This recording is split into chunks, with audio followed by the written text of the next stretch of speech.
2015년 1월 4일 주일 오전입니다. 이 시간 우리 각자에게 주시는 하나님 말씀은 마태복음 13장 47절로 50절 말씀입니다. 마태복음 13장 47절로 50절 말씀입니다.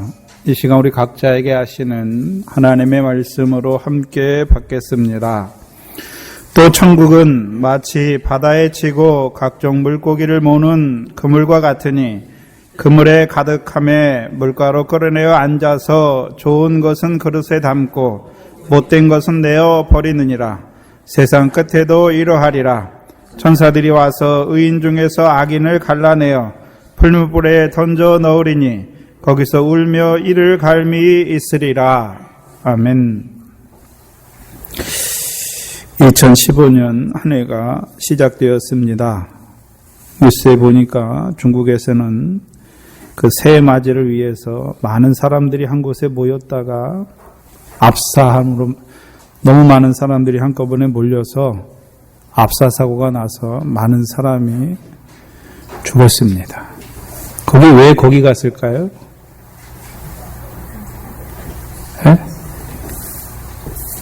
해가 떠오르는 거 보면서 새해 소원을 빌려고 갔겠지요.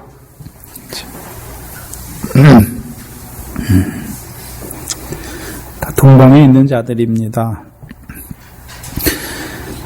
저와 여러분은 어떤 새해 2015년이 허락됐는데 어떤 새해를 바라보십니까?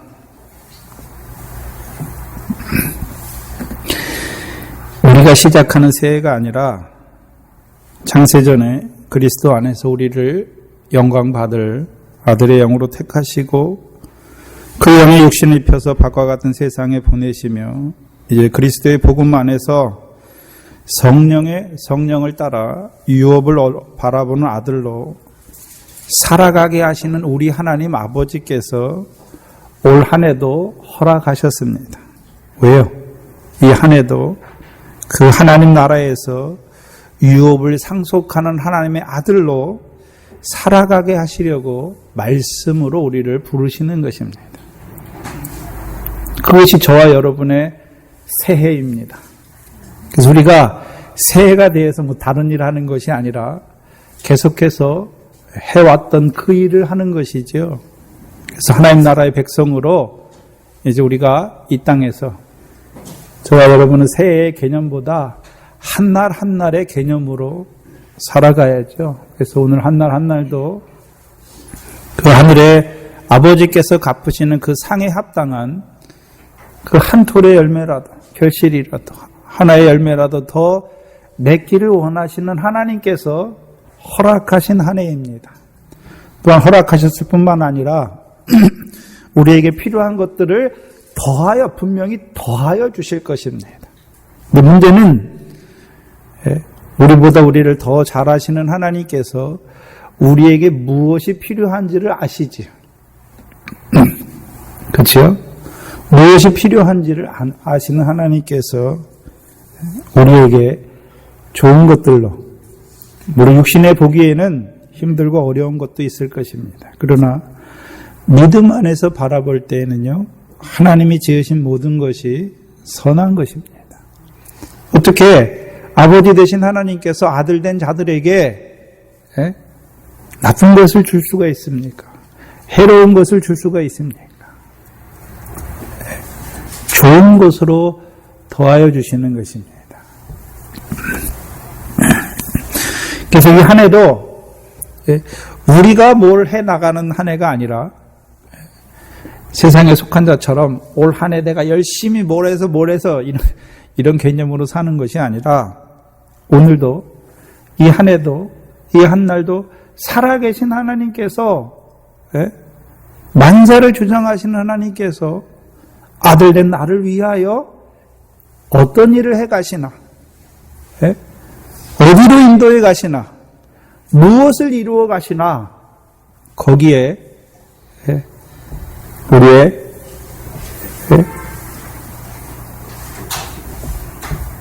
모든 것이 거기에 초점이 맞춰지는 한 해가 돼야 되는 것입니다.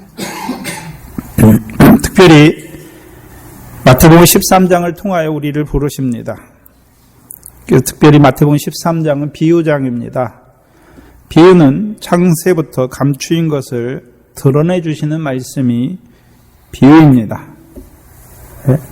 그래서 육신으로 잠깐 사는 우리의 인생 동안에 천지를 지으신 하나님께서 천지를 지으신 하나님의 뜻을 깨닫게 하셔서 이제 우리로 하여금 그 하나님의 뜻을 행하며 그의 일을 온전히 이루는 자로 세우시기 위하여 이 비유의 말씀으로 우리를 부르신 것입니다. 올 한 해가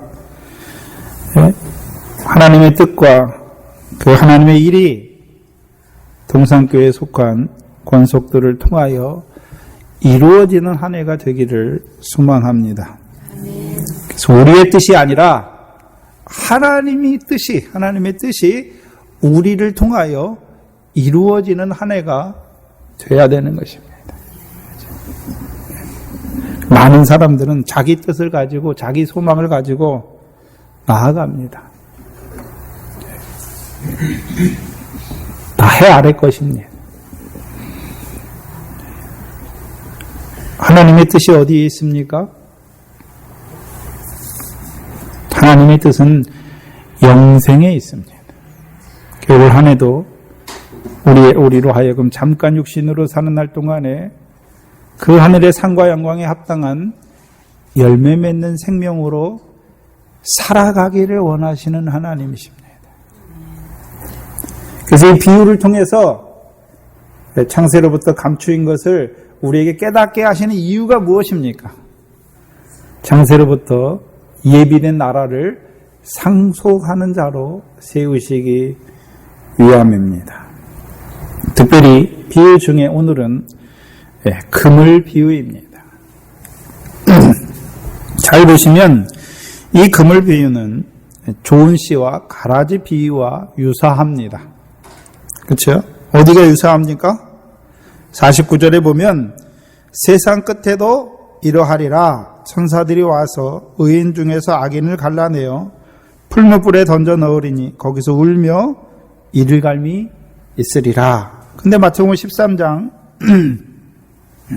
39절 이하에 보시면 40절 이하에 보시면 그런즉 가라지를 거두어 불에 사르는 것 같이 세상 끝에도 그러하리라. 인자가 그 천사들을 보내리니 저희가 그 나라에서 모든 넘어지게 하는 것과 또 불법을 행하는 자들을 거두어내어 풀무불에 던져 넣으리니 거기서 울며 이를 갈미 있으리라. 그때에 의인들은 자기 아버지 나라에서 해와 같이 빛나리라. 이 좋은 씨와 가라지 비유에서도 마지막 때에 의인과 악인이 갈려지는 것을 보여주셨고, 이 그물 비유에서도요 49절에 세상 끝에도 이러하리라. 누가 와서요? 천사들이 와서 의인 중에서 악인을 갈라내요. 그러면 이 두 가지 비유는 우리에게 그 마지막 때에 무엇이 있을 것을 보여주십니까? 심판이 분명히 있을 것을 보여주시는 것입니다. 그렇죠? 우리가 좋은 씨로 밭된 세상에 살아가는지 아니면 악한 자의 자녀들로 살아가는지 우리의 삶에 따라서 우리가 누구를 따라 살아가는지에 따라서 마지막 추수 때에 뭐가 있습니까?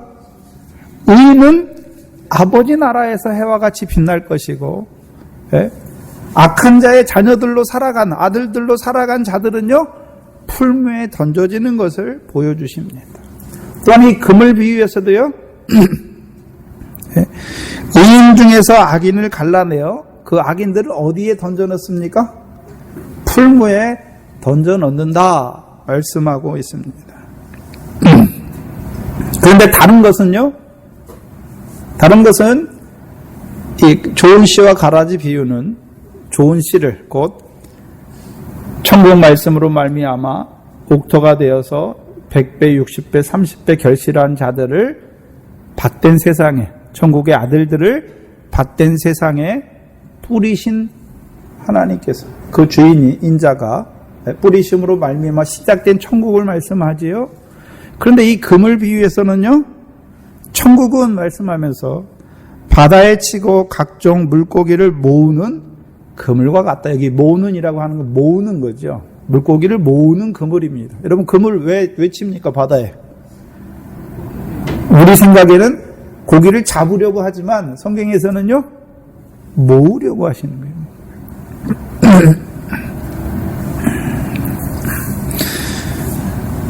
본문에 보시면 48절에 그물에 가득함에 물가에 끌어내고 앉아서 좋은 것은 그릇에 담고 못된 것은 내어버린다. 그러면 좋은 것은 물고기를 말하는 것입니까? 의인을 말하는 것입니까? 의인을 말하는 것이고, 못된 것은 악인을 말하는 것이죠. 그래서 오늘 목도 시간에 읽어드렸던 시편 1편이 무엇과 누구의 길과 누구의 길을 보여주십니까?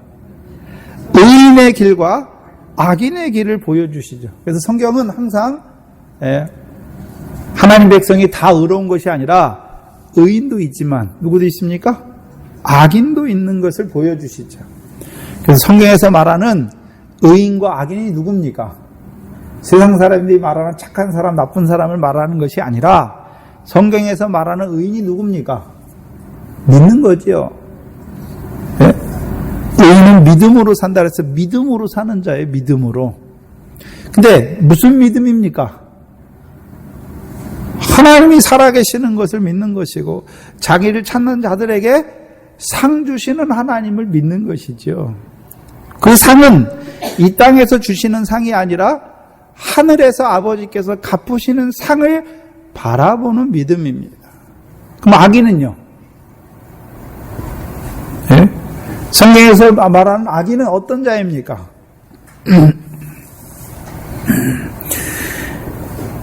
이스라엘 백성을, 육적 이스라엘 백성을 통해서 믿음을 의지하지 아니하고 행함을 의지하는 자들을 말씀하는 것이죠. 네? 부정과 불법의 사람들을 말하는 것입니다. 그럼 그물은, 여기 그물을 쳤잖아요. 뭘 얻기 위해서, 뭘 모으기 위해 쳤습니까? 바다에 각종 물고기죠, 물고기. 그 문제는 그러나 창세기 1장에 돌아가서 창세기 1장에서 셋째 날에 물이 갈라지면서 땅이 나오잖아요. 그리고 모인 물을 뭐라 했습니까? 바다라 했죠, 바다라. 그렇죠? 근데 그 바다는 넷째 날까지는 무슨 역사합니까? 생물이 번성하지 못하는 바다잖아요. 넷째 날이 돼야지요? 다섯째 날이 돼야 하나님께서 물들로 생육하고 번성케 하라 말씀하셔서 물에 사는 물고기를 각기 종류대로 생물을, 물에서 번성하여 움직이는 생물을 하나님께서 그 종류대로 창조하셨다라고 말씀하시잖아요.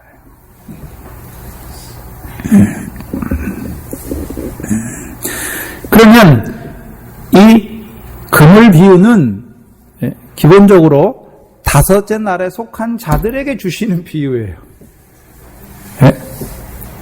물고기가 뭔지도 모르는 자에게, 다섯째 날도 거치지 않은 자에게는 이 비유를 줘봤자 깨닫지 못하지요.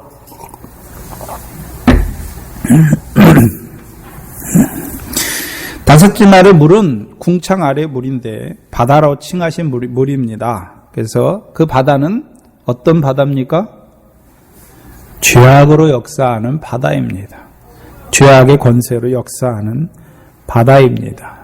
그래서 넷째 날까지는 양심시대와 율법시대까지는 그 죄악으로 말미암아 하나님의 백성들을 죽이는 역사지요. 근데 다섯째 날이 되니까 물고기가 바닷물을 먹으면 죽을 것 같은데 오히려 살지요. 그 짠물을 먹으면 죽을 것 같은데 삽니다. 그럼 다섯째 날에 속한 자들이 누굽니까? 그리스도의 복음으로 부르심을 받은 자에게는 죄와 사망의 역사가 죽이는 역사가 아니라 오히려 죄로 인하여 나 같은 죄인을 사랑하시는 사랑 안에서 자라가게 하시는 것입니다.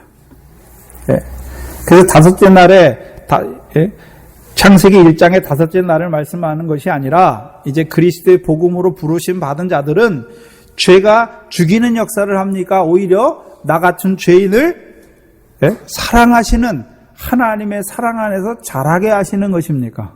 자라게 하는 거잖아요. 다른 말로 하면요, 죄가 더한 곳에 은혜가 더욱 넘치게 하는 것입니다. 그게 다섯째 날입니다.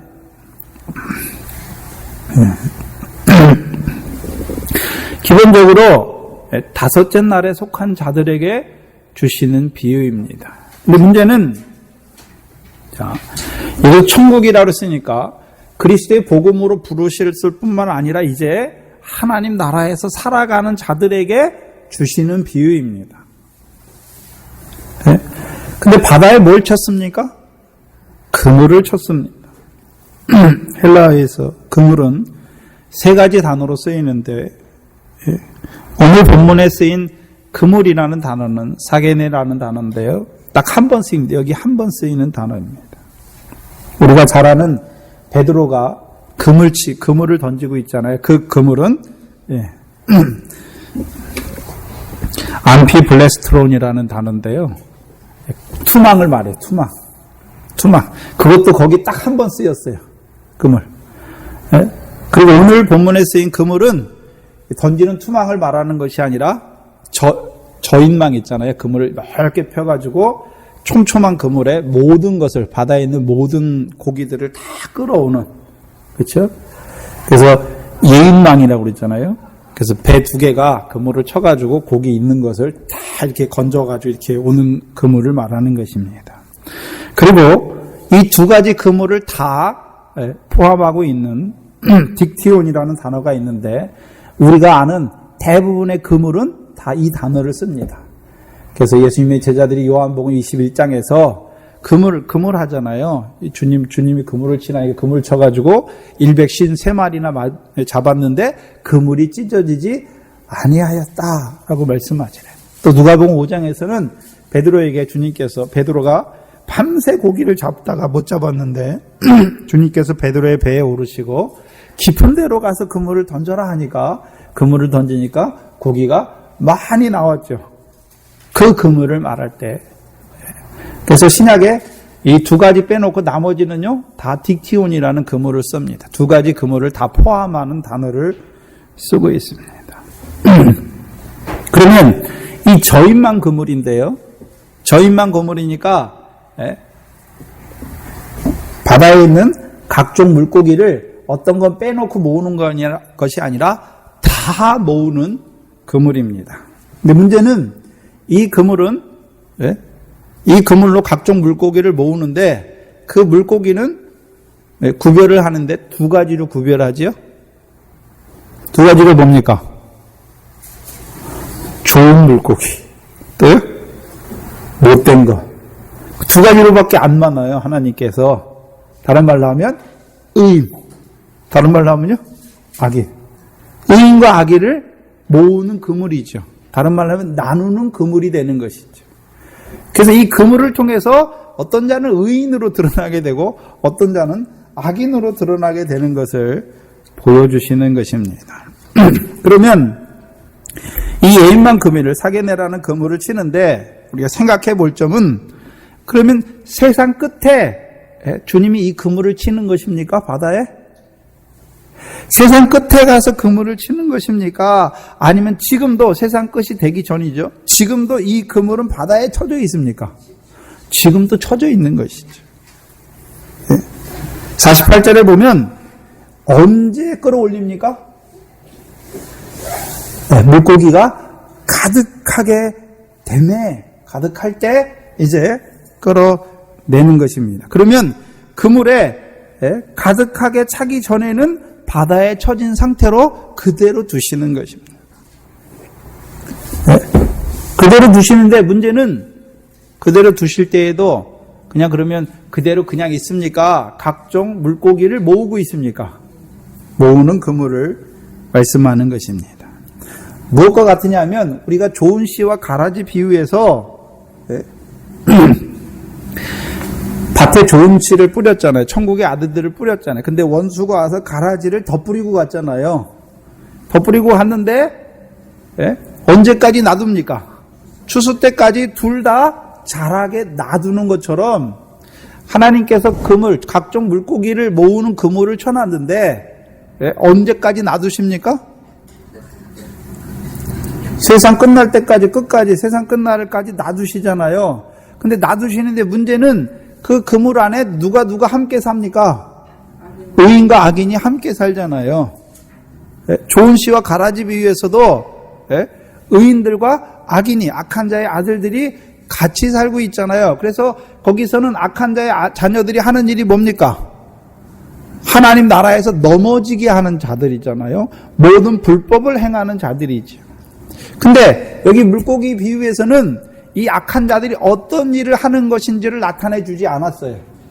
그렇죠? 그래서 우리가 좋은 씨와 가라지 비유에서는 악한 자들은 하나님 나라에서 넘어지게 하는 것이고 모든 불법을 행하는 자들이니까 반대로 의인은 어떤 자들이었습니까?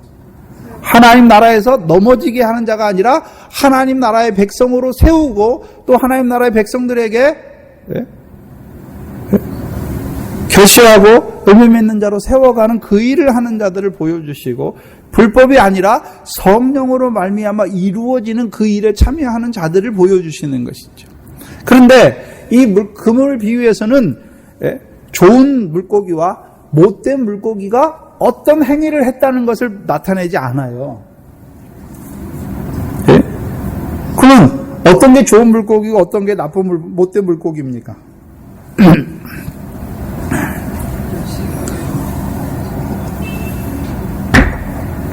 그걸 봐야죠.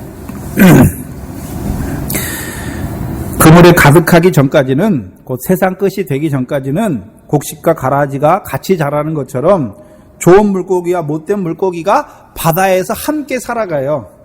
그런데 문제는 함께 살아가는데 그냥 살아가는 것이 아니라 각종 물고기를 모으려고 쳐놓은 그물이 있는 바다에서 살아가는 것을 보여주시죠.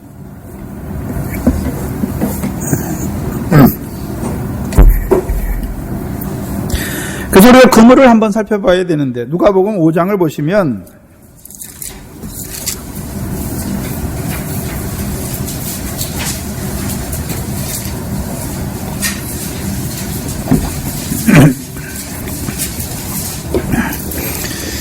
누가복음 5장 4절에 보시면 말씀을 마치시고 시몬에게 이르시되 깊은 데로 가서 그물을 내려 고기를 잡으라. 시몬이 대답하여 가로되 선생이여 우리들이 밤이 맞도록 수고하였으되 얻은 것이 없지만은 무엇에 의지하여요? 말씀에 의지하여 내가 그물을 내리리이다 하고 그리한즉 고기를 애운 곳이 심이 많아 그물이 찢어지는지라. 고기를 많이 잡았지 않습니까? 그물로. 그랬으면 어떻게 돼야 됩니까? 어떻게 반응하는 게 맞습니까? 감사합니다. 이렇게 고기를 많이 잡게 해주셔서 감사합니다. 이렇게 반응이 나와야 되잖아요. 그런데 8절에 보시면 그물에 고기가 많이 걸린 것을 보고서 베드로가 뭐라고 말합니까? 시몬 베드로가 이를 보고 예수의 무릎 아래 엎드려 가로되 주여 나를 떠나소서 나는 죄인이로소이다. 이상해요. 그물로 물고기를 많이 잡았으면 주님 그 물고기 많이 잡게 하신 거 감사합니다 하면 되는데 전혀 다른 엉뚱한 반응을 하잖아요. 뭐라고 합니까? 주여 나는 죄인으로서이다. 나를 떠나소서. 그럼 그물은 물고기를 많이 잡게 하는 거죠. 다른 말로 하면요. 베드로로 하여금 뭐를 깨닫게 하는 것이며 자기가 어떤 자라는 걸 깨닫게 하는 것이 그물입니까? 죄인이라는 것을 깨닫게 하는 것이 그물입니다.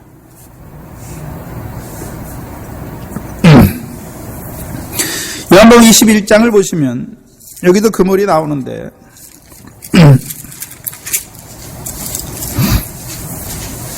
요한복음 21장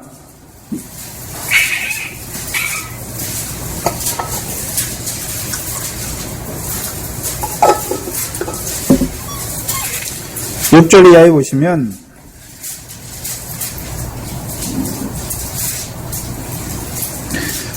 가라사대 그물을 배 오른편에 던지라. 그리하면 얻으리라 하신데 이에 던졌더니 고기가 많아 그물을 들 수 없더라. 예수의 사랑하시는 그 제자가 베드로에게 이르시되 주시라 하니 시몬 베드로가 벗고 있다가 주라 하는 말을 듣고 겉옷을 두른 후에 바다에 뛰어내리더라. 그리고 뒤에 보시면 11절에 시몬 베드로가 올라가서 그물을 육지에 끌어올리니 가득히 찬 고기가 큰 고기가 153마리라. 이같이 많으나 그물이 찢어지지 아니하였더라. 그렇죠? 네, 이 제자들은 예수님의 십자가를 봤잖아요. 부활도 봤어요. 그리고 다시 디베라 바다 가서 그물하잖아요. 근데 고기 잡습니까? 못 잡습니까? 못 잡잖아요. 근데 주께서 말씀하시니까 고기를 잡았지요. 몇 마리 잡습니까? 큰 물고기 153마리. 여기서 153마리라고 말씀하는 것은 모세를 통해서 출애굽한 자들에게 주신 말씀이 무엇입니까? 창세기, 출애굽기, 레위기, 민수기의 말씀이 153장이잖아요. 그게 뭡니까? 창세기는 원래 누구에게 줬습니까? 애굽에서 나온 육적 이스라엘에게 모세가 광야에서 창세기를 기록해서 그들에게 줬잖아요. 왜 줬습니까? 너희가 아브라함의 자손이다. 언약 자손이라는 걸 보여주기 위해 주셨잖아요. 그렇죠? 아브라함에게 주신 언약의 자손이잖아요, 그들이. 네? 그럼 출애굽기는 왜 주셨습니까? 출애굽기의 기본이 뭡니까? 출애굽기의 가장 중심이 뭡니까? 율법과 성막이잖아요. 율법과 성막. 그러면 아브라함의 자손인 그들을 애굽에서 건져내셔서 시내산에 오게 하셔서 하나님을 예배하게 하는데 어디 안에서요? 율법 안에서. 네? 그 율법 왜 주셨습니까? 보배로운 소유, 나에 대하여 거룩한 제사장 나라, 거룩한 백성이 되게 하시기 위해서 주셨잖아요. 그 다음에 레위기는 뭡니까? 이제 그 율법으로 말미암아 성막이 완성되고 나서 여호와 영광이 충만한 가운데서 성막에 예배하는 자, 제사하러 나가잖아요. 이 백성이. 그래서 창세기를 통해서 자기들이 누구인지를 보여주시는 거예요. 언약의 자손이에요. 그럼 출애굽기를 통해서는요, 그 언약 자손들에게 뭘 주십니까? 율법을 주시잖아요. 근데 율법을 행하라고 주시는 것입니까? 언약으로 주셨습니까? 언약으로 주셨잖아요. 근데 육적 이스라엘의 문제가 뭡니까? 보는 눈과 듣는 깨닫는 마음을 하나님께 주지 아니하시니까 율법을 뭐로 가지고 있습니까? 행해야 되는, 율법을 가지고 자기의 의를 의지하는 것으로 받아들이니까 그게 문제가 되는 것이죠. 이제 레위기는 언제 시작됩니까? 성막이 완성된 다음에 이제 하나님께 언약 백성이 뭐 합니까? 예배하는 자로 나가잖아요. 예배하는 자로 나갈 때 성막에는 누가 나갑니까? 기본적으로 죄를 깨닫고 자기 죄를 깨달으면 자기 대신 짐승을 가지고 나가잖아요. 네? 근데 거기서 죄는 어떤 죄입니까? 애굽에서 짓는 그 죄를 말하는 것입니까? 율법을 받아서 이제 율법을 청정해야 되는데 율법을 범한 그 죄를 깨닫고 나아가는 것입니까? 율법의 죄를 깨닫고 나아가는 것이죠. 그런데요, 율법을 범했으면 율법의 저주를 받아야 되는데 내 자기 대신 누가 죽습니까? 짐승이 죽잖아요. 이미 애굽에서 구원했어요. 애굽에서 6월절로 구원했잖아요. 모세를 받았잖아요. 이미 하나님 백성이에요. 하나님 백성의 죄가 뭡니까? 하나님 말씀대로 안 사는 게 죄예요, 죄. 계명대로 살지 않는 게 죄잖아요. 그래서 그 죄를 깨달으니까 그 죄가 자기를 율법의 저주를 받는다고 고발하잖아요. 자꾸 지적하잖아요. 그러니까 율법의 저주 아래 있잖아요. 근데 율법의 저주 아래서 속량하시는 그리스도께 다시 나가는 것이죠. 그래서 그리스도의 십자가 앞에 나아가게 하는 거죠. 그래서 오히려 율법의 저주를 받아서 죽을 수밖에, 다시 율법의 저주에 떨어질 수밖에 없는 자인데 성막에 나아가기만 하면 어떻겠습니까? 그 율법의 저주는 그 번제단이 다시 대신 받잖아요. 자기는 어떻습니까? 네? 대속의 은혜를 다시 받는 것이죠. 죄가 더한 곳에 은혜가 더욱 넘치게 하시는 성막을 보여주시는 것이죠. 그래서 우리가 하나님 백성이에요. 근데 우리가 늘 어떤 자로 살아갑니까? 죄를 물먹듯이 짓잖아요.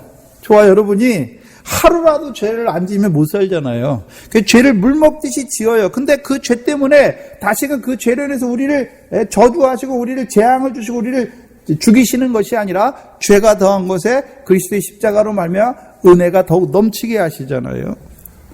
그것이 예수님께서 살아계셔서 흘리신 피는 우리의 지난날의 죄를 다 사해 주셨고, 살아서만 피 흘리셨습니까? 죽으신 다음에도 창으로 찌르니까, 옆구리를 창으로 찌르니까 피와 물을 흘려주셨습니까? 그럼 죽으신 다음에 흘리시는 그 피는 지금도 흘리시고 계시잖아요. 그게 성령의 피뿌림이죠. 네? 그래서 지금 예수님께서 하늘에서 대제사장이잖아요. 뭐 하십니까? 대제사장은 피를 가지고 하나님 앞에 제사드리잖아요. 우리 죄를 위하여 대제사장의 첫 번째 일이 뭡니까? 첫 번째 일이 뭡니까? 죄를 대속하는 거예요. 하나님의 백성의 죄를 대속하는 거죠. 그래서 그 주님께서 지금도 하나님 앞에서 대제사를 하니까 우리가 죄를 자백하기만 하면 저는 미쁘고 의로우사 우리 죄를 사하시고, 그게 첫 번째, 사하시고. 그럼 사하기만 하십니까? 이제 그 모든 불의에서 우리를 깨끗게 하십니까? 죄의 요소를 끊어주시잖아요. 그 죄를 반복하게 하시는 것이 아니라 이제 그 죄에서 돌이키게 하는 거예요. 회개하게 하는 거죠. 돌이켜 떠나게 하는 거죠.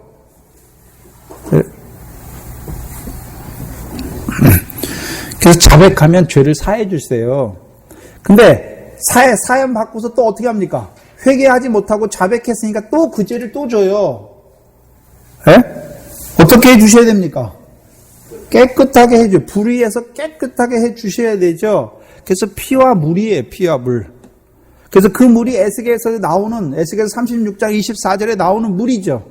그 물은 어떤 물입니까? 정결하게 하는 물인데 우리를 모든 불법에서와 우상을 섬김에서 더러운 곳에서 우리를 정결케 하는 물이잖아요.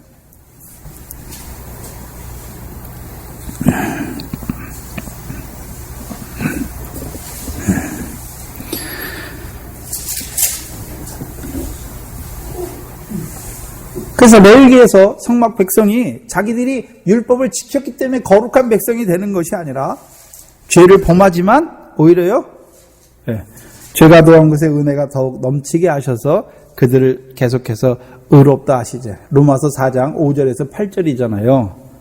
경건치 아니한 우리를 의롭다 하시는 하나님이잖아요.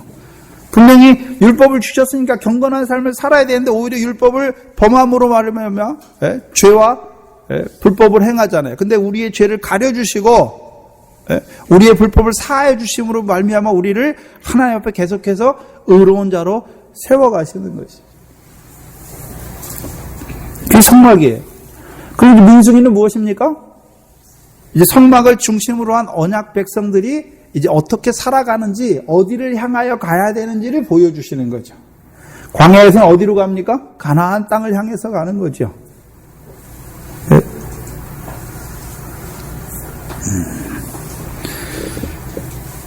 왜 가나안 땅을 향해서 갑니까? 그러면 하나님께서 그 아브라함의 후손이 이스라엘 백성을 그들을 언약 자손으로 세우시고 그들에게 율법을 주시고 성막을 통해 제사로 나오게 하시고 그 성막을 중심으로 한 그 백성의 삶을 살게 하신 이유가 무엇입니까? 그들로 하여금 아브라함과 이삭과 야곱에게 주신 약속대로 가나안 땅을 영원한 기업의 소유로 삼게 하시는 것이죠. 다른 말로 이걸 신약으로 말하면 뭡니까? 열매 맺는 자, 하나님의 나라를 유업으로 받게 하지요. 그래서 누가복음 13장에 아브라함과 이삭과 야곱이 하나님 나라에 있잖아요.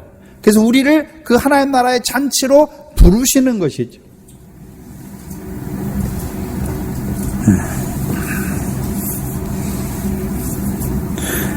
그러면 그 백성에게 언약으로 주는 게 뭡니까? 율법이죠, 율법. 율법은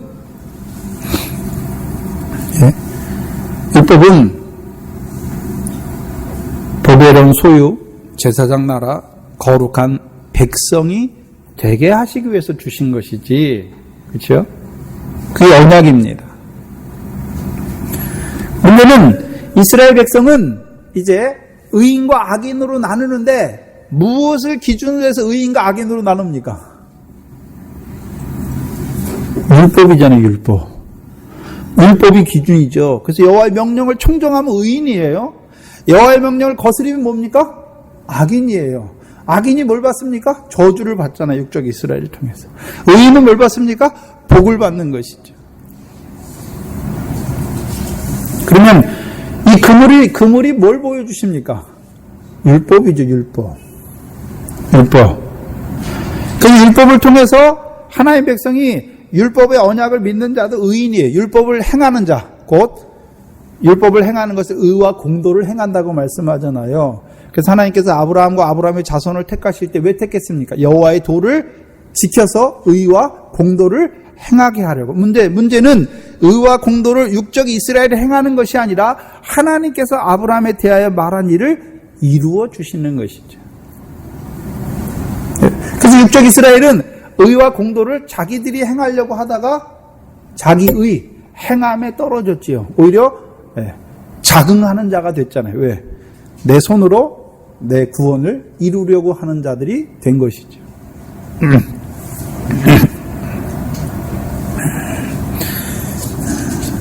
그러면 율법을 한마디로 하면 뭡니까? 하나님 사랑, 이웃 사랑이죠. 하나님 사랑, 이웃 사랑.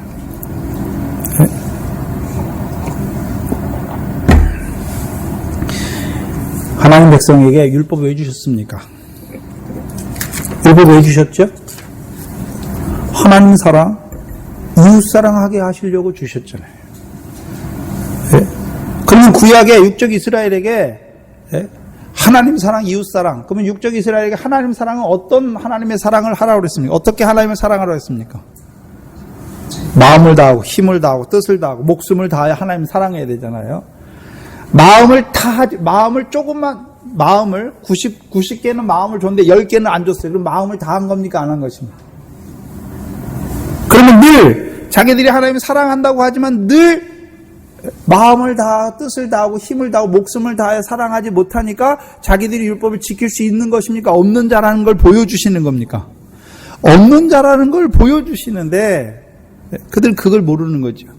그래서 보이는 계명을 내가 지켰다, 살인 안 했다, 우상 안 섬겼다, 내가 안식일을 지켰다, 그것으로 자기 의를 삼고 있는 것이죠.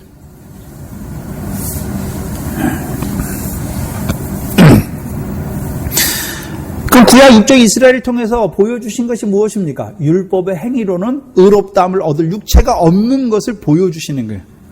그래서 구약 육적 이스라엘에게 율법을 주신 이유가 뭡니까? 율법을 그들에게 주신 목적이 뭡니까? 우리가 율법을 처음에는 잘 행해보려고 했는데 아무리 행해도 내가 율법으로는 의롭다함을 얻을 육체가 되지 못하는 것을 깨닫게 하시기 위해서 주신 것이죠.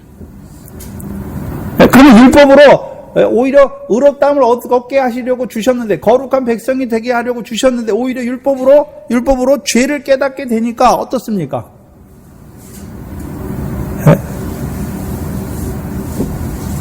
율법이 나를 죄인으로 고발하니까 누구에게 나가야 됩니까? 여자 아래 난, 율법을 따라 난 아들이잖아요. 아들에게 가야 되는 것이죠.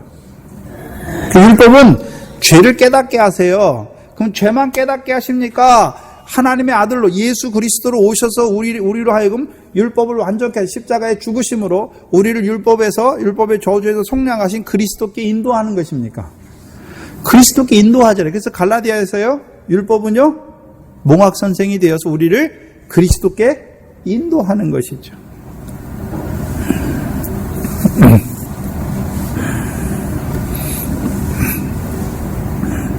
문제는, 그래서 베드로가 그물을 던지잖아요. 고기를 많이 잡잖아요. 그럼 율법을 통해서 뭘 깨달았습니까? 죄를 깨달았다는 거죠. 그러니까 주님 앞에 뭐라 그럽니까? 나는 죄인으로서이다 고백하는 거지. 한번 생각해 보세요. 그럼 육적 이스라엘이 그 십계명을 어겼습니까? 아니에요. 자, 우리가 구약에 있는 율법은 얕은 데 던진 거예요. 얕은 데. 내가 형제 살인 안 했어. 진짜 안 죽였어요. 간음 안 했어요. 그 얕은 거예요. 근데 주님께서 오셔서 뭐가 살인이라고 말합니까?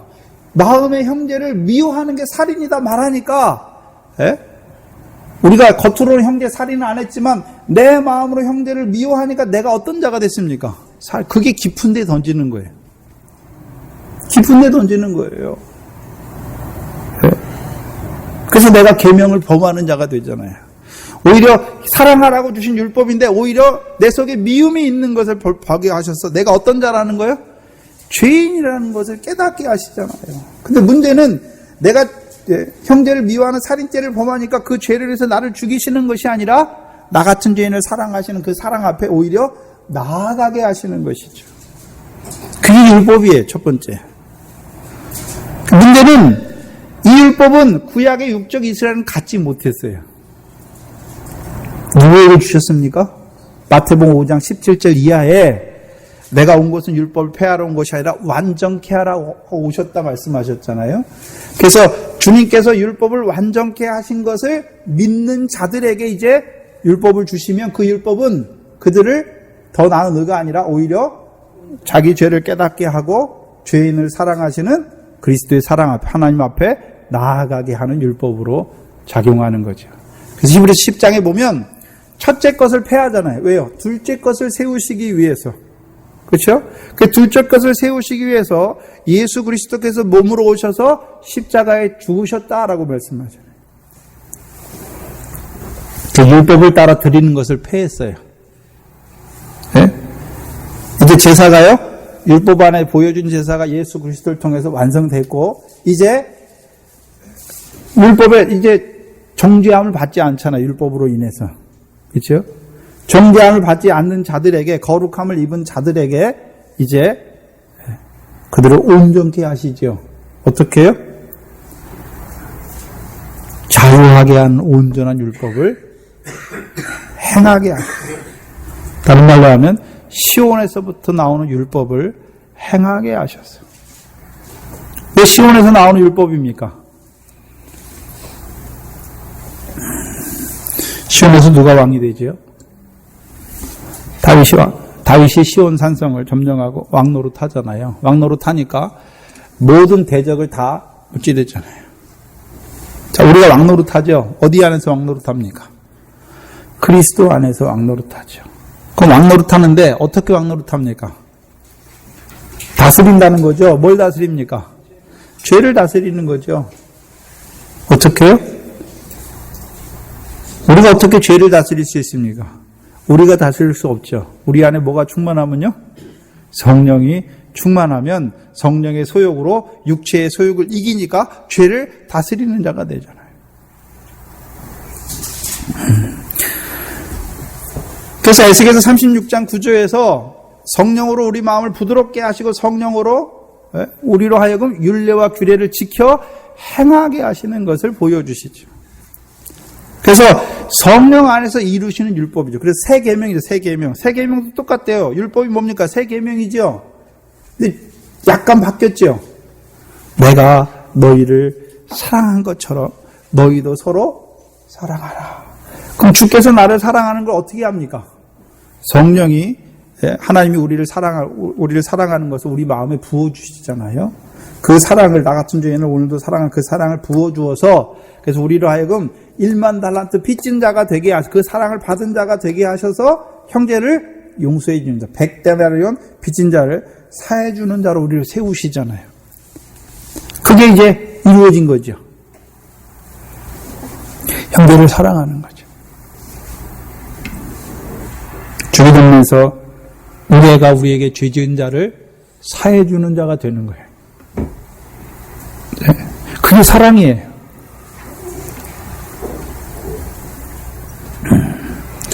그전에는 저와 여러분이 나를 사랑하는 자 사랑하고 나를 미워하면 미워했잖아요. 그런데요, 그 하나님의 사랑 안에서 죄인을 사랑하신 하나님의 사랑 안에서 자라가다 보니까 이제 어떤 자를 사랑합니까? 나를 미워하는 원수도 사랑하는 자가 되잖아요. 그 원수를 위하여 기도하는 자가 되는 것이죠.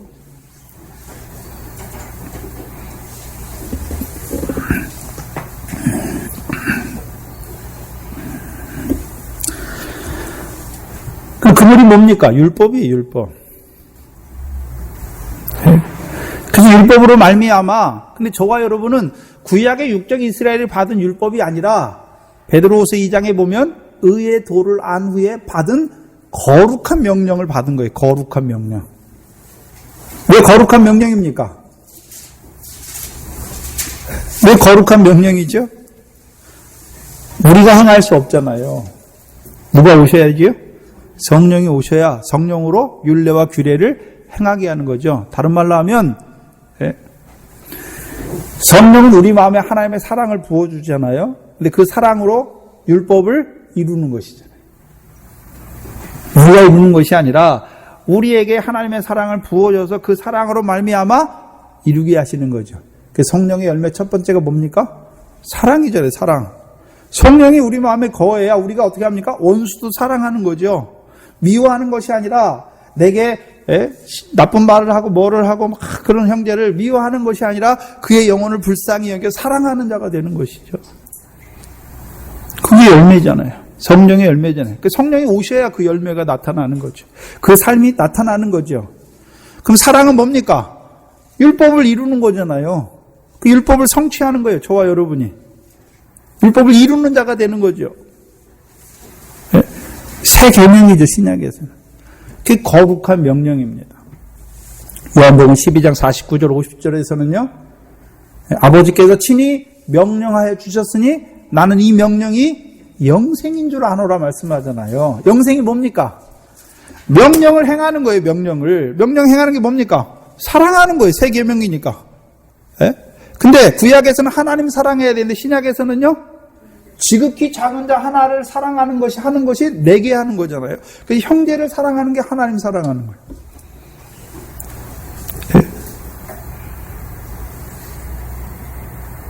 근데 그 사랑의 출발은 우리가 아니라 하나님이죠. 그래서 하나님의 사랑이 어떻게 우리에게 확증됐습니까? 그리스도를 십자가에 죽이심으로 그 사랑이 확증됐죠. 그래서 그리스도 안에 들어가야 그 사랑이 계속해서 부어지는 거죠. 그 죄가 없으면 하나님은 죄인을 사랑하시는데 누구를 통해서요? 그리스도를 통해서 죄인을 사랑하시는데 죄가 없으면 그 사랑을 받지 못해요. 알지 못하죠.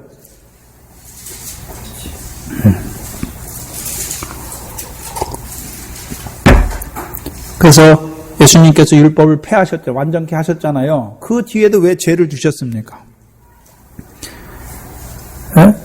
천지가 없어지기 전에 율법의 1.1획도 없어지지 않아요. 율법 왜 주셨습니까? 이미 율법을 완전케 하셨는데 또 우리에게 왜 율법을 주어서 우리를 자꾸 죄인이라는 것을 알게 합니까? 우리가 마음으로는 하나님의 법을 원하지만 육신으로는 죄의 법을 섬길 수밖에 없는 자라는 것을 알게 하시죠. 늘 죄인이라는 것을 깨닫게 하세요. 왜요? 나 같은 죄인을 사랑하시는 그 사랑에서 자라가게 하시려고. 죄는 한 번 용서해 주셨어요. 한 번 용서받은 사람과 100번 용서받은 사람과 누가 더 사랑을 많이 받았습니까? 100번 용서받은 사람이 사랑을 더 많이 받았죠. 네? 그러니까 많이 받은 사람은 많이 사랑할 수 있는 거죠. 그러면 죄를 많이 지라는 게 아니에요. 네? 믿음이 자라가면 자라갈수록 전에는 내가 이게 죄인지 몰랐어요.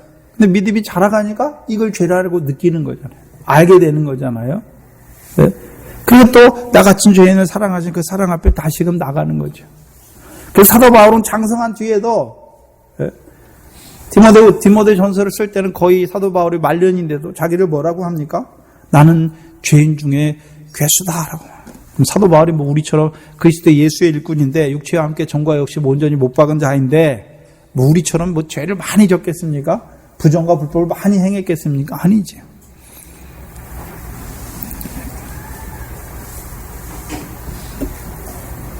그래서 믿음이 자란다는 것은 죄를 깊이 보는 거예요. 네? 죄가 많아지는 거예요. 네? 자기가 하나님 앞에 얼마나 큰 죄인인지를 알게 되는 거죠. 알면 알수록 하나님은 죄를 너 몇 개만 용서해주고 몇 개는 더 이상 넘어가면 안 한다 그러십니까? 아니잖아요. 그러면 죄의 크기를 따질 때 어떻게 큰 죄는 용서 안 해주고 작은 죄 몇 개는 용서해 준다고 말씀합니까? 아니잖아요. 하나님은 하나님 앞에 죄는 크든 작든 똑같아요. 예? 율법을 범할 때 1계명 범하나 5계명 범하나 범하면 율법 전체를 범했으니까 똑같잖아요. 왜요? 죄의 싹은 사망이니까. 똑같아요. 예? 그럼 우리가 하나님 나라 백성으로 살아가는 우리에게 죄가 역사하면 욕심이 들어오고 욕심이 잉태한 죄를 낳고 죄가 장성하면요 사망을 낳잖아요. 근데 그 죄가 우리 속에 있잖아요. 그러면 죄를 다스려야 되는 거죠. 다스리지 못하면 어느 자리까지 갑니까? 사망까지 가요. 사망까지. 미움이 일어났어요. 내 속에 미움이 일어났는데 그걸 알아요. 우리가. 예? 근데 그걸 다스리지 못해. 그럼 어떻게 됩니까? 육체의 행위까지 연결되는 사망의 열매 없는 사망 가운데 떨어진단 말이에요.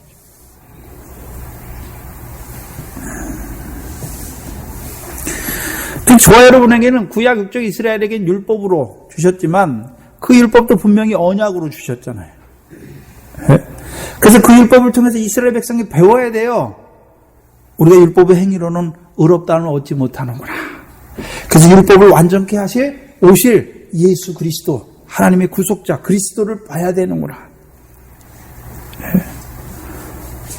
봐야 하는 것이죠. 저와 여러분요 이제 예수님께서 오셔서 율법을 완전케 하셨어요. 그리고 우리에게 이제 더 나은 의를 더하게 하시는 천국에서 큰 자가 되게 하시는 지극히 작은 계명으로 우리에게 주신 것이죠. 근데 우리는 이 지극히 작은 계명조차 지킬 수 없는 자라는 것을 보게 하시는 것이죠. 형제를 사랑하지도 못하는 우리가 어떻게 원수를 사랑할 수 있습니까? 못하잖아요. 보여주시는 거예요. 우리가 어떠한 자라는 것을. 계명을 주셨지만 그 계명대로 살 수 없는 자라는 것을 보여주시죠. 그러니까 당연히 뭘 받아야 됩니까? 계명에 따른 벌을 받아야 되잖아요. 살인했으면 죽여야 되잖아요. 근데 어떻게 하십니까? 우리의 죄를 친히 그리스도께서 담당하시고 우리는요 경건치 아니한 죄를 범하고 불법을 행한 우리를 오히려 의롭다 하시는 것이죠. 그 은혜가 계속 우리에게 넘치는 것이죠.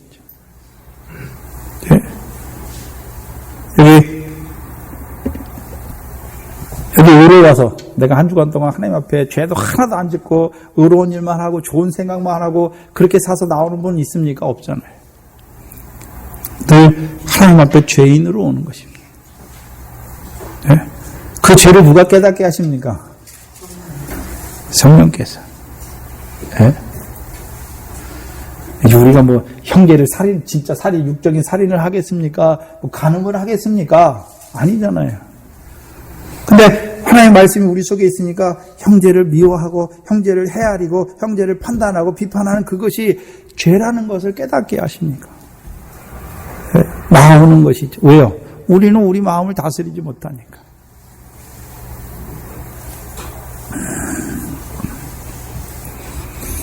그게 그물이에요. 저와 여러분의. 그 형제를 사랑해야 되잖아요. 새 계명이죠. 사랑하지 못해요. 그럼 뭡니까? 의인은 뭡니까? 형제를 사랑하는 게 의인이에요. 악인은 누굽니까?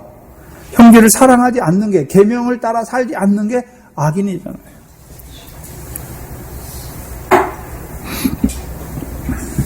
저와 여러분이 이제 의의 도를 알았어요. 내가 의를 행했기 때문에 하나님의 말씀 지켰기 때문에 의인이 아니라 우리는 하나님의 말씀을 범할 수밖에 없지만 그리스도의 십자가로 말미암아 우리를 하나님 앞에 의로운 자로 세워주셨어요.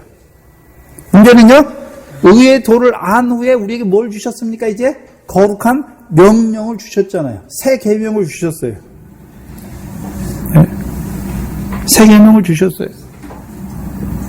그게 저와 여러분의 그물이에요. 그럼 저와 여러분이 이제 새 계명 거룩한 명령을 따라서 모든 행실에 거룩한 자가 돼야 돼요. 모든 행실이 거룩한 자가 돼야 돼요. 그래서 거룩한 행실이라고 하는 것은, 거룩이라는 것은 하나님이 거룩하잖아요. 근데 하나님의 거룩은 그 안에 뭐가 포함되어 있습니까? 죄인을 사랑하시는 거룩이 포함되어 있는 거죠. 죄인을 사랑하시는 거죠. 그 율법을 시편 119편 142절입니까? 7절입니까? 율법이 진리다라고 말씀하세요. 진리다. 그 진리는요, 두 가지예요. 먼저는요, 자유케 하는 거지요. 네?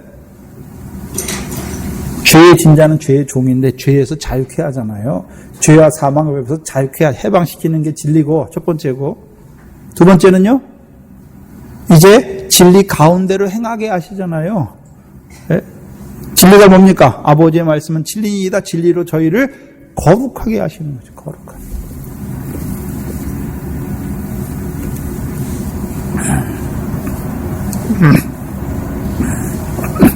문제는 구약에서 율법을 그 백성에게 주셨잖아요. 그래서 광야에 있는 저기를 광야 교회라고 하잖아요. 뭐가 있어야 교회가 됩니까?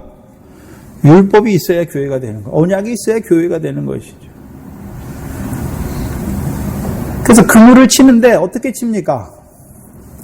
여러분, 예수 안 믿는 세상 사람들은 자기가 의인인지 악인인지 압니까? 모릅니까? 몰라요. 저와 여러분은 하나님의 말씀을 받으니까 하나님의 말씀을 비춰서, 아, 내가 악인이구나, 내가 의인이구나, 내가 좋은 물고기구나, 내가 못된 물고기구나. 근데 문제는 하나님께서는 악인을 계속 그 악한 대로 두십니까? 악인을 돌이키시기를 원하시는 하나님입니까? 돌이키시기를 원하시는 하나님이잖아요.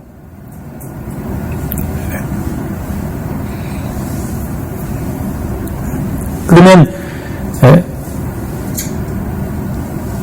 새 계명을 선포하는 곳이 어디입니까? 교회죠, 교회. 교회잖아요. 여러분이 나와서 하나님 말씀 듣잖아요. 예배당 교회에 나와서 하나님 말씀이 선포되고 하나님 말씀 듣지요. 그럼 여러분이 이제 죄악 세상 가운데 살아요.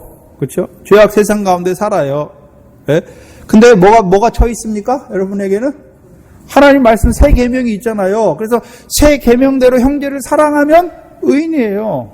그래서 내가 하는 것이 아니라 성령 안에서 이루어지는 사랑으로 율법을 이루는 자가 되는 거죠. 의와 공도를 행하는 자가 되는 것이고, 예? 형제를 미워해요. 근데 문제는 미워하는 거 깨닫고 다시 나와서 죄를 자백하면 사하시죠. 근데 문제는 죄를 다스리지 못하고 그 죄가 계속 내 안에 고착되고 단단히 박히면요, 성령이 떠나요. 그럼 육체가 돼요. 그럼 어떻게 됩니까? 악한 자에게 속한 가인처럼 되는 거예요. 악한 자에게 속한 형제를 죽이는 자가 되는 것이죠. 악한 자가 되는 것이죠. 우리가 경계선에 있어요. 우리 안에 육체의 소욕이 있고 성령의 소욕이 있잖아요. 그렇죠? 그래서 늘 싸우지요. 그래서 성령의 소욕이 육체의 소욕을 이겼어요. 그러면 뭐가 됩니까? 의가 되는 거예요. 근데 육체의 소욕이 성령의 소욕을 이겼어요. 그러면요, 악이 되는 거예요. 선악이죠, 선악. 그래서 하나님의 백성의 선악은 세상 사람들이 말하는 선악이 아니라 성령을 위하여 심는 게 선이고 육체를 위하여 심는 게 악이잖아요. 육체를 따라 사는 게 악이에요.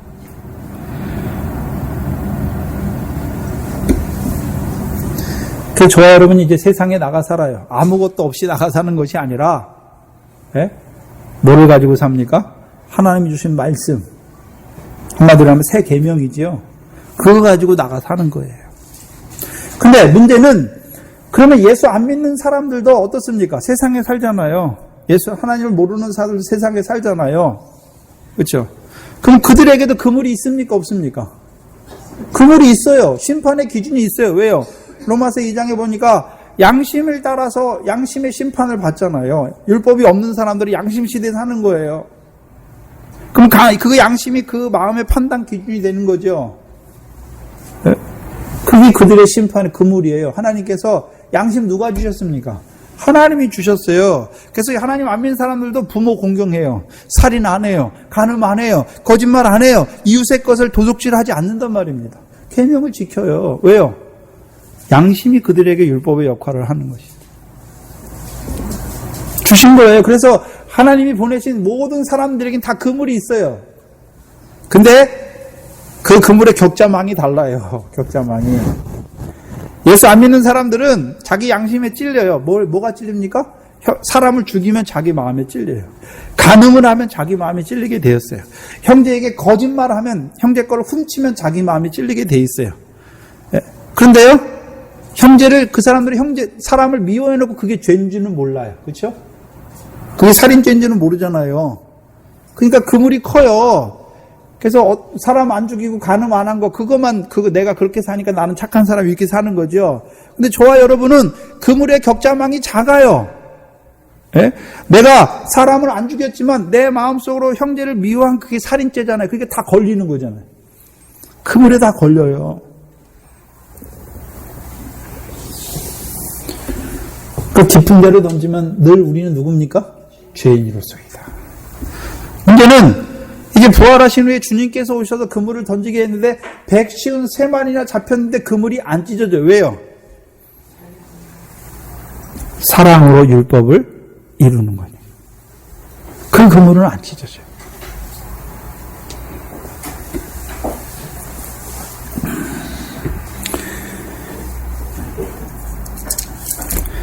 그럼 오늘도 하나님 그물을 쳐놓으셨잖아요.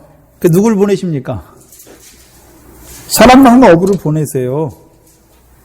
네? 먼저 복음으로 불러 믿게 하시고 그에게 율법을 더해 주니까 율법으로 말미암아 자, 예수님의 제자들 제일 처음에 자기들이 그물을 가지고 있죠. 그건 투망이잖아요. 네? 투망을 가지고 있어. 투망을 던지는 자들이에요. 근데 그 투망에는 어떻습니까? 그물을 던지던 그 베드로를 부르시니까 그물을 내버려 두고 사람 낚는 어부로 부르시잖아요. 그 사람을 낚을 때에는 어떻게 합니까? 한 사람 한 사람 낚어요. 근데 제자들이 예수님 부활하시고 나서 제자들이 또 뭘 사용합니까? 그물을 버리는 게 그물을 사용해요. 그 그물은 투망이 아니라 뭡니까? 네? 두 가지잖아요. 두 가지. 율법으로 죄를 깨닫게 해서 내가 하나님 앞에 죄인이라는 것을 보여주시는 그물이고 또 하나는요. 자유하게 하는 온전한 사랑으로 율법을 이루게 하는 그 그물이잖아요. 네? 그래서 율법은 우리에게 두 가지 기능을 해요. 먼저 죄를 깨닫게 해서 그리스도 안에서 그 사랑, 대속의 은혜를 받은 자로 죄가 들어온 것을 은혜가 더욱 세우게 하셔서 그 은혜 안에서 자라게, 그 사랑 안에서 자라게 하셔서 형제를 사랑하는 자리까지 나아가게 하죠. 그 두 가지가 성령이잖아요. 그래서 성령 충만하다는 것은 은혜로 충만한 것, 진리로 충만하잖아요. 은혜 충만이 무엇입니까? 대속의 은혜예요. 그 다음에요, 진리로 충만한 건 뭡니까? 진리의 사랑으로 충만한 것이죠. 그 진리로 오시면 우리가 누굴 사랑합니까? 형제를 사랑하게 돼 있어요.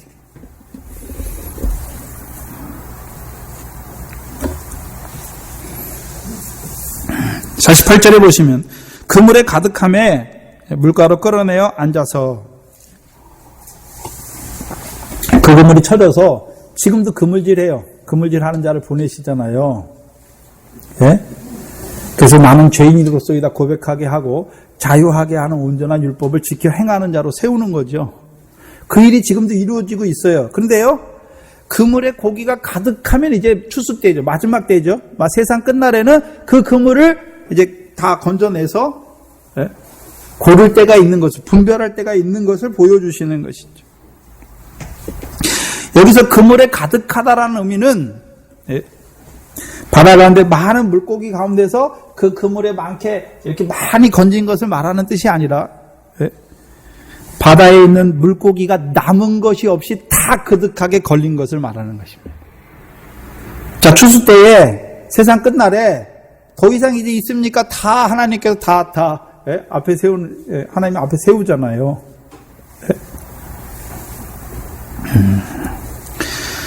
이제는 세상 끝은 때에 있는 것이 아니라 수에 있어요, 수에. 수에 있지요. 추수 때가 되면 세상 끝이 되니까 그 그물을 끌어올려요. 끌어내고서 앉아서 좋은 것은 그릇에 담고 못된 것은 어떻게 합니까? 내어버리잖아요. 여기 내어버리다는 것을 풀매에 던지는 것으로 말씀하잖아요. 그러면 각종 물고기 중에서 좋은 것은 무엇이고 못된 것은 무엇입니까? 좋은 건 뭐고 못된 건 뭐예요? 의인이 누구고 악인이 누구라는 걸 분별해야 된단 말이죠. 우리가 레위기 11장에 보면 음식에 대한 정결 규례가 있잖아요. 그 중에 물고기에 대해서 말씀하면서 물고기는 딱 두 가지로 나눠요. 뭐로 나눕니까? 비늘과 지느러미가 있는 것은 먹고 비늘과 지느러미가 없는 것은 너희에게 가증하다라고 말씀하잖아요. 그럼 먹는 것 때문에 우리가 부정하게 되고 뭐 정하게 되고 가증하게 됩니까? 예수님께서 분명히 오셔서 율법에서 그 음식의 정결구래 그게 아니다. 사람의 입으로 들어가는 것이 사람을 더럽게 하는 것이 아니다라고 말씀했잖아요. 너희 속에서 나는 것이 너희를 더럽게 한다라고 말씀하셨잖아요. 그러면 이 물고기를 통해서 우리에게 정결 예법을 정한 것과 가증한 것을 구별해 주셨잖아요. 뭐가 정한 것입니까? 비늘과 지느러미가 있는 생활이 왜 그거 먹으라고 하셨습니까? 비늘은 물고기의 옷과 같은 거예요. 한 번 입으면 벗을 수 있습니까? 없습니까? 네? 비늘 있는 물고기, 붕어 같은 경우에 비늘이 있잖아요. 그럼 그 비늘은 한 번 비늘이 있는데 그 비늘을 자기가 벗을 수 있습니까? 없습니까? 없어요. 네? 또한 이 비늘은 물고기가 만들어 입은 게 아니잖아요. 하나님께서 날 때부터 죽을 때까지 벗지 못하는 물고기의 옷으로 입혀주신 것이 무엇입니까? 이게 비늘이에요. 네, 그럼 비늘이 뭘 말하는 것입니까? 성경에서. 구원을 말하죠, 구원을.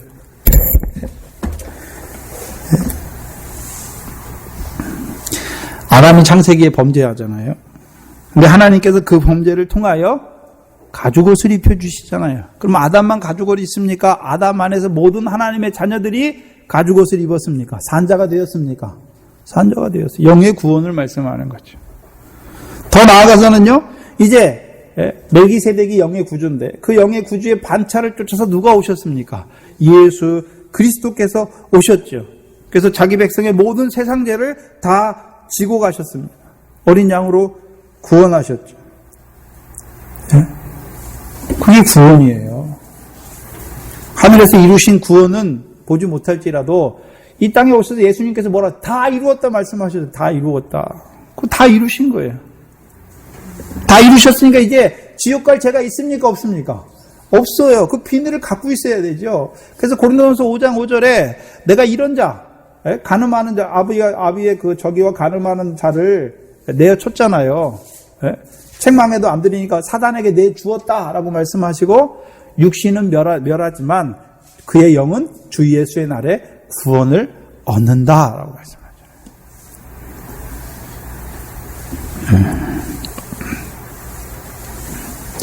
그래서 비늘이 있는 물고기를 먹는 이유가 무엇입니까? 구원이 있어요. 그래서 자기 행위 때문에 구원이 흔들리지 않아요.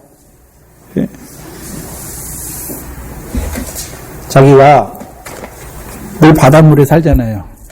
바닷물을 먹고 살잖아요. 짠물을 먹으면 죽을 것 같은데 이 구원이 있기 때문에요.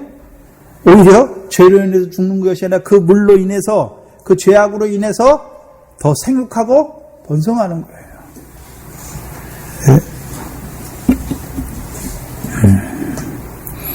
그럼 지느러미는 무엇입니까? 그 구원을 입은 자들이 이제 어디로 가야 됩니까? 우리를 그리스도의 복음으로 구원의 복음으로 우리를 부르셨잖아요. 그러면 저와 여러분에게 이제 구원의 복음을 입은 자들이 어디를 향해 가야 됩니까? 그게 지느러미잖아요. 지느러미는 물고기의 방향을 결정하고 앞으로 나아가게 하는 힘을 가지잖아요. 그래서 지느러미가 없는 물고기는 다 어떻게 다닙니까? 뱀장은 어떻게 다닙니까? 이 구불꿀 좌우로 치우치잖아요. 막 구불꿀 가잖아요.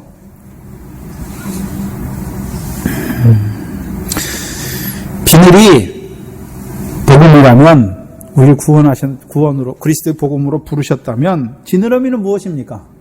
이제 구원받은 자들이 어디를 향해 나아가야 되는지를 보여주시는 게 지느러미예요.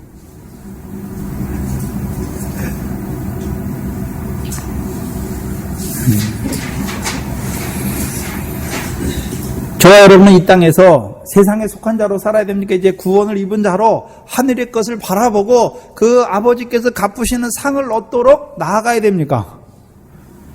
그게 본향을 바라보는 거죠. 하나님이 지으시고 경영하실 터가 있는 성을 바라보는 자로 살아가는 것이죠. 더 좋은 부활을 얻기 위해 살아가는 것이죠. 하늘에 쌓는 자로 살아가야 되는 거죠. 나그네로 살아가야 되는 것이죠. 그게 우리의 목적성이에요. 지느러미가 있으면 썩지 아니하고 쇠하지 아니하고 더럽지 아니한 것을 찾아가게 돼 있어요. 네?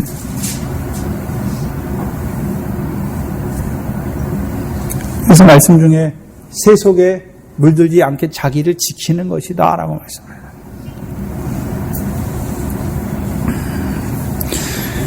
지느러미는 다른 말로 하면요, 진리를 말씀하십니다. 우리를 복음으로 부르셨습니다. 부르신 다음에 그냥 두셨습니까? 이제 진리 가운데로 나아가게 하시는 것입니까? 진리 가운데로 나아가게 하시는 것입니다.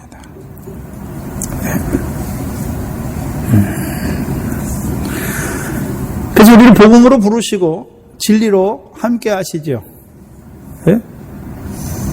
그 진리로 함께 하셔서 우리를 어떤 자로 세웁니까? 의인으로 세우잖아요. 네? 진리가 뭡니까? 거룩하게 하시잖아요. 거룩은 뭘 통해 주시는 것입니까? 율법 왜 주셨습니까? 거룩한 백성 되게 하시려고 주셨잖아요. 그럼 우리로 하여금 이제 진리 가운데로 살아간다는 것은 형제를 사랑하는 것이죠. 사랑으로 율법을 이루는 자로 세워가시는 것이죠. 근데 그것이 영원히 계속되는 것이 아니라 그 끝이 있는 것을 우리에게 보여주시는 것이고, 그 끝에는 분명히요, 의인과 악인을 하나님께서 구별하는 것을 우리에게 보여주시는 것이죠.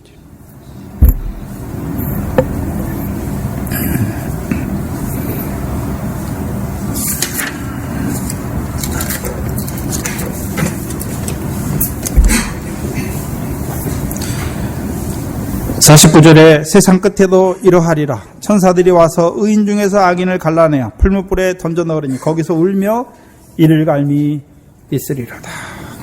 여기서 말하는 풀무는 금을 정금되게 하기 위한 풀무가 아니라 악한 자들의 심판을 위한 풀무입니다.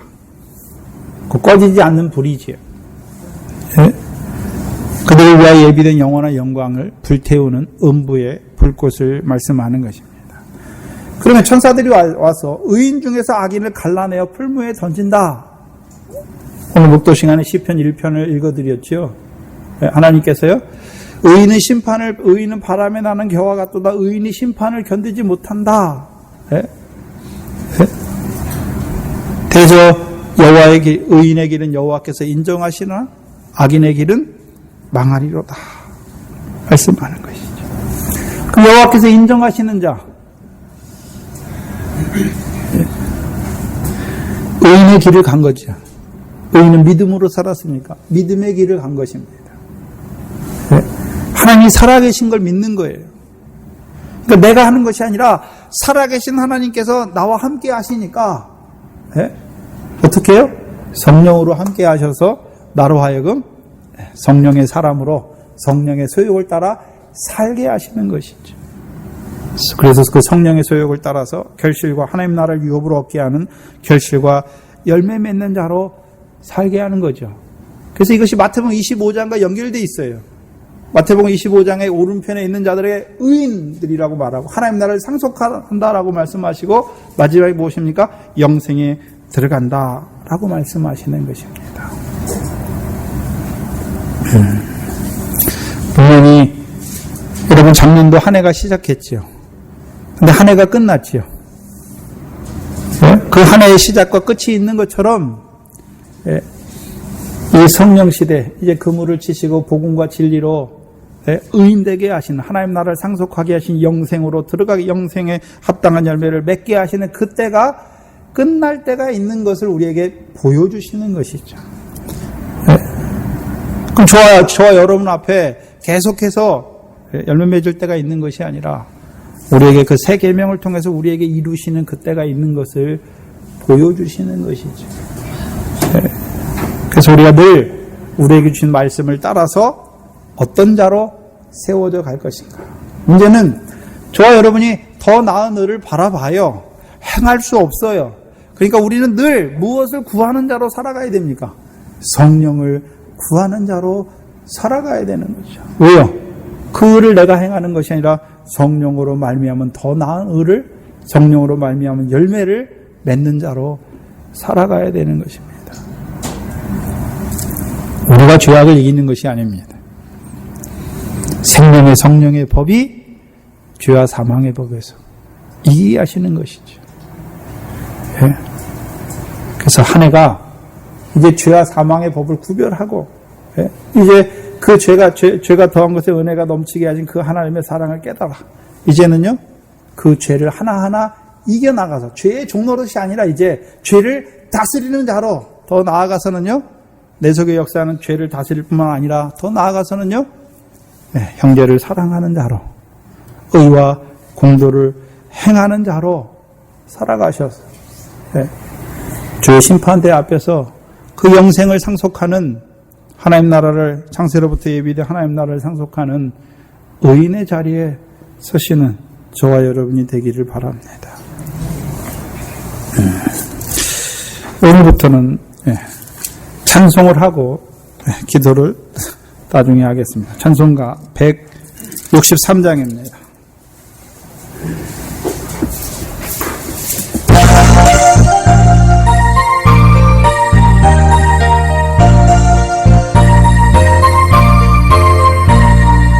언제든 다시 오실는데 아는 이가 없으니 뒷말 주를 반겨 맞아라. 주 안에서 우리 몸과 마음이 깨끗하게 되어서 주 예수님 다시 오실 때에 모두 기쁨으로 맞아라. 주 오늘 없을까. 잘하였다 주님 칭찬 우리 맞아 주실까. 주 안에서 우리 몸과 마음이 깨끗하게 되어서 주 예수님 다시 오실 때에 모두 기쁨으로 맞아라. 주 예수님 맡겨주신 일에 모두 충성 다했나. 내 맘속에 확신 넘칠 때에 없겠네. 주 안에서 우리 몸과 마음이 깨끗하게 되어서 주 예수님 다시 오실 때에 모두 기쁨으로 맞아라.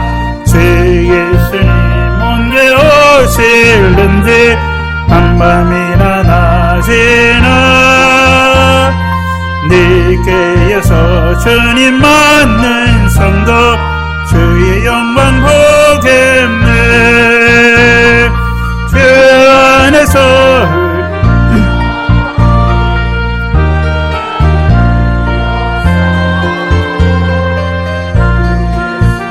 다시 오실 때에 모두 기쁨으로 맞아라. 기도합니다. 하나님 아버지 감사합니다. 무엇이 간데 이처럼 사랑하여 주셔서 오늘도 하나님 나라의 백성으로 나오게 하시고 은혜와 진리로 충만케 하시니 감사합니다. 오늘 우리의 때가 어떠한 때인지 이 그물의 비유를 통하여 나타내 주시니 감사합니다. 하나님 나라의 백성으로 살아가지만 여전히 죄악 세상에 육신을 입고 살아가는 저희들, 오늘도 나 같은 죄인을 사랑하시는 그 사랑 안에서 자라게 하시는 그 은혜 안에서 살아가게 하시며 이제 1만 달란트 빚진 자처럼 이제 자라나게 하셔서 사랑으로 율법을 이루는 새 계명의 근무를 받은 자로 우리를 살아가게 하시니 감사합니다.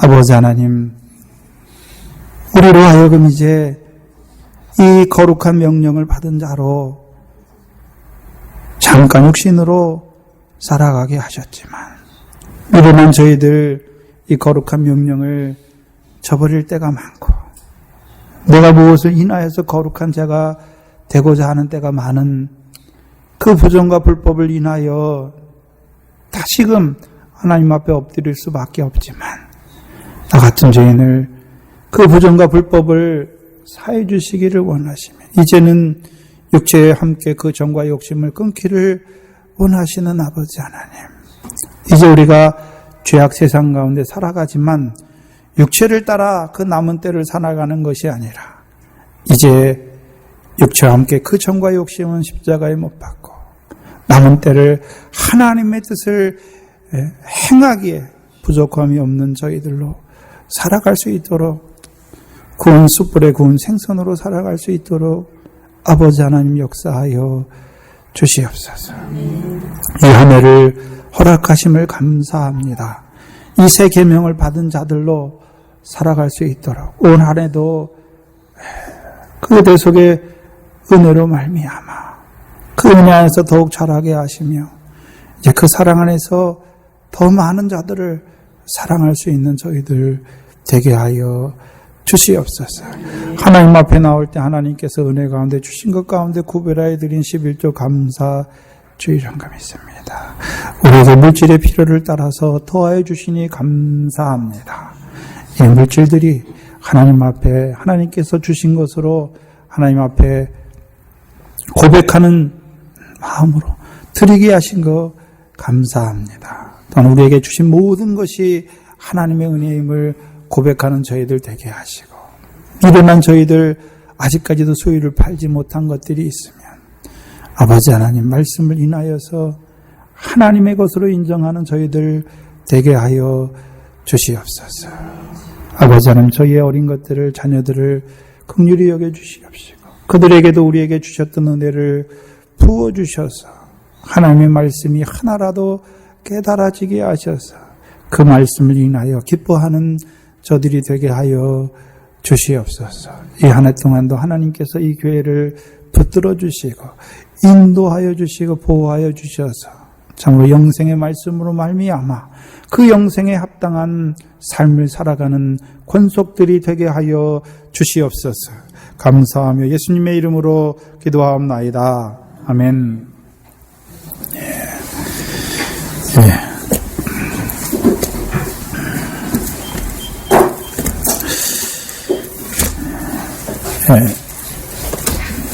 작년도 그 성경 읽기표 내신 분들 참 감사합니다. 그래서 안 내신 분들도 많더라고요.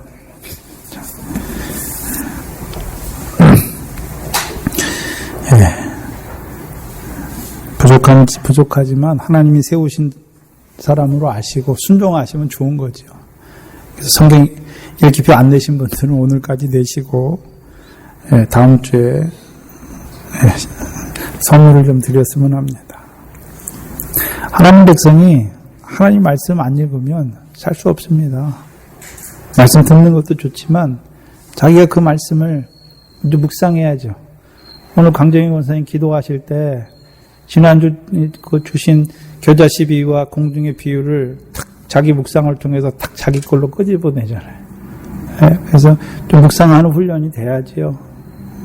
그리고 또 읽는 것에 게을리하지 마시고 올해도 우리 권사님들은 무조건 성경 2독 이상입니다. 올해는 이제 안 봐줍니다. 이 권사님들 못 읽으시면 알아서 하세요. 그리고 집사님들 이상은 1독 이상 꼭 하시기 바랍니다. 여기 성근이, 종환이, 지환이, 예찬이, 예은이 꼭 1독씩 하시기 바랍니다. 요절은 이번 달 요절은 시편 1편입니다.